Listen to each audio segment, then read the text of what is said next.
What? তাকায় আছিস কেন? চল চল। কে এটা? নিউ স্টুডেন্ট আমাদের ব্যাচেরই।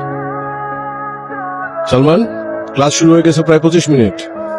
হ্যাঁ তো এত লেট করে আসলো যে? একটু কাজ ছিল স্যার। আর লেট হইলে কি হয়েছে? আপনার ক্লাস তো ক্লাসের মধ্যেই চলতেছে, রাইট? কোনো প্রবলেম? না ঠিক আছে, বসো। तो दूसरों को मार कर ही जिंदा रह पाएंगे।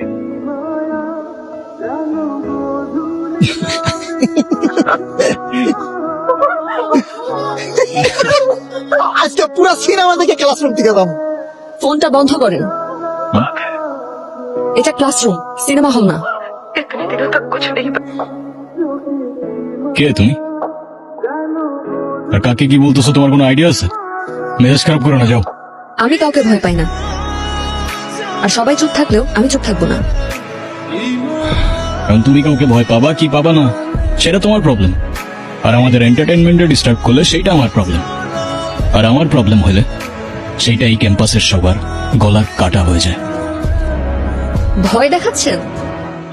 নাও, এই মেয়ে মানুষের এই এক প্রবলেম, সেম কথা বারবার রিপিট করতে থাকে। লিসন, আমার যদি এখান থেকে চলে যেতে হয় তাহলে এই কাহিনী অনেক দূর চলে যাবে, আর আমার মনে হয় না তুমি সেটা চাও। সো চুপচাপ গিয়ে লক্ষ্মী মেয়ের মতো বসে ক্লাস করো। সরি সরি, ও বুঝতে পারেনি। এই চল তো। বুঝতে না পারলে বুঝাও। বাস, বাদ দে, আর হয়তো অবুঝ। ও মুভিটা ছাড়াও। সালমান, হ্যাঁ পাপা। কোথায় থাকো প্রতিদিন এত রাত পর্যন্ত? পাপা, আমি কি এখনো স্কুলে পড়ি যে দেরি করে আসার জন্য তুমি আমার ক্লাস নিচ্ছ? ক্লাস নিচ্ছি না, আমি জিজ্ঞেস করছি।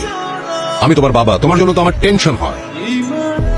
হ্যাঁ, আচ্ছা। আচ্ছা মানে কি? তুমি আজকে ভার্সিটিতে কি করেছো? আমি আবার কি করলাম? আমি আবার কি করলাম মানে? তুমি ভার্সিটিতে একটা ছেলের গায়ে হাত তোলনি? ও আচ্ছা, এই ম্যাটার। আর ওই ছেলেটা কি করছে সেটা শোনো নাই? সব শুনেছি, কিন্তু তাই বলে তুমি তার গায়ে হাত দেবে? তো আমি আর কি করবো পাপা? হাতে চুরি পরে বসে থাকবো? আমি সে কথা বলিনি, কিন্তু তুমি কেন তার গায়ে হাত তুলে হাত নোংরা করবে? আমি আছি না? এরপরে এমন কিছু হলে তুমি আমাকে আগে বলবে, বুঝেছো? ওকে পাপা। এখন যাও, ফ্রেশ হয়ে খেয়ে নাও গে। ও আর পাপা, আমার কিছু টাকা লাগতো। কত? 50,000। কত? 50,000 হলেই চলবে। ঠিক আছে, তোমার অ্যাকাউন্টে আমি কালকে পাঠিয়ে দেবো।